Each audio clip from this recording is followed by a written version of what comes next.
অবশেষে সব জল্পনা কল্পনা এবং অপেক্ষার অবসান। নোয়াখালীবাসীর জন্য বিরাট সুখবর। তাদের প্রতীক্ষার যে প্রহর সেটি সমাপ্ত হলো। বিপিএল এ যুক্ত হলো নোয়াখালী। 12তম আসরে নোয়াখালী খেলবে নোয়াখালী এক্সপ্রেস নামে এবং এটি নিশ্চিত খবর।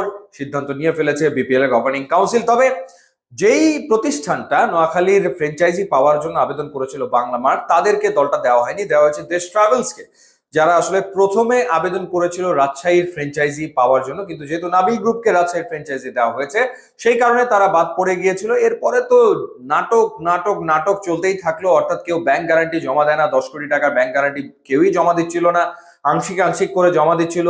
এবং ক্রিকেটারদের একরকমের চাপ তৈরি হচ্ছিল বিসিবির ওপরে, কারণ দলের সংখ্যা যদি 5 থাকে সেই ক্ষেত্রে বেশ কিছু ক্রিকেটার তারা আসলে বিপিএল এ খেলতে পারবে না।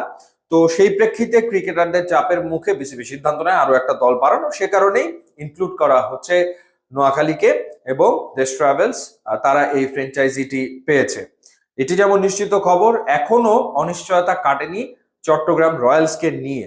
ঘটনা যেটা হলো যে, বলছিলাম প্রত্যেকটা টিমই ব্যাংক গ্যারান্টি জমা দেওয়ার ক্ষেত্রে তারা আসলে অনীহা প্রকাশ করেছে এবং তারা ধাপে ধাপে দিয়েছে, একবারে কেউই দেয়নি, ইনস্টলমেন্টের মাধ্যমে তারা আসলে দিচ্ছে।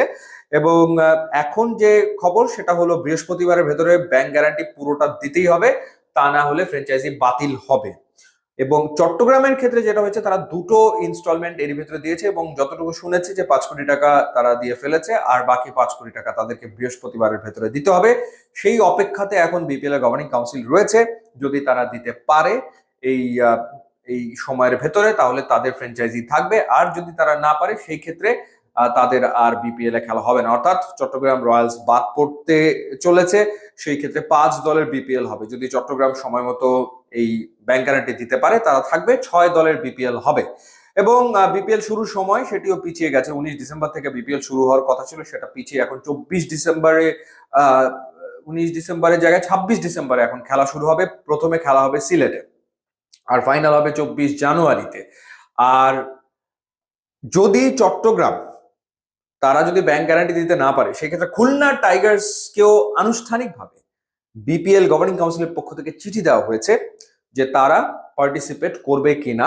সেই ক্ষেত্রে খুলনা টাইগার্স যদি এই সময়ের ভেতরে সিদ্ধান্ত নিতে পারে যে তারা বিপিএল এ পার্টিসিপেট করবে, চট্টগ্রাম যদি ফেল করে, তাহলে খুলনা টাইগার্সেরও বিপিএল এ খেলার সম্ভাবনা আসলে রয়েছে। ফরচুন বরিশালের সাথে অনানুষ্ঠানিকভাবে যোগাযোগ করা হয়েছিল, সেটির আপডেট জানি না যে ফরচুন বরিশাল তারা কি মতামত ব্যক্ত করেছে। এর আগে যেমন তারা বলেছিল যে এত দ্রুত তাদের পক্ষে সিদ্ধান্ত নেওয়া সম্ভব না, আর একটু সময় পেলে তারা ভেবে দেখবে। এরপরে আর কোনো আপডেট আসলে নাই। খুলনা টাইগার্সের কাছে আনুষ্ঠানিকভাবে চিঠি দেওয়া হয়েছে বিপিএল গভর্নিং কাউন্সিলের পক্ষ থেকে এবং তারা চিন্তা করে দেখছে। এর ভেতরে অপেক্ষা চলছে যে চট্টগ্রাম এই সময়ের ভেতরে বৃহস্পতিবারের ভেতরে ব্যাংক গ্যারান্টি দিতে পারে কিনা। যদি পারে তাহলে তারা থাকবে, আর যদি না পারে, যদি খুলনা টাইগার্স খেলতে ইচ্ছুক হয় এর ভেতরে ব্যাংক গ্যারান্টি জমা দিয়ে, তাহলে খুলনাকে ইনক্লুড করা হবে।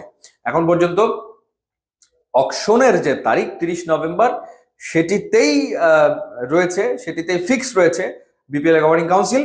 এবং শেষ মুহূর্তে যদি আবার কোনো পরিবর্তন আসে, সেক্ষেত্রে পরিবর্তন হতে পারে। এখন প্রতিনিয়ত যেভাবে পরিবর্তন হচ্ছে, কোনো কিছুই আসলে ফিক্সড আগে ভাগে বলার কোনো সুযোগ নাই। সো দেখা যাক চলমান এই নাটক কোথায় গিয়ে থামে।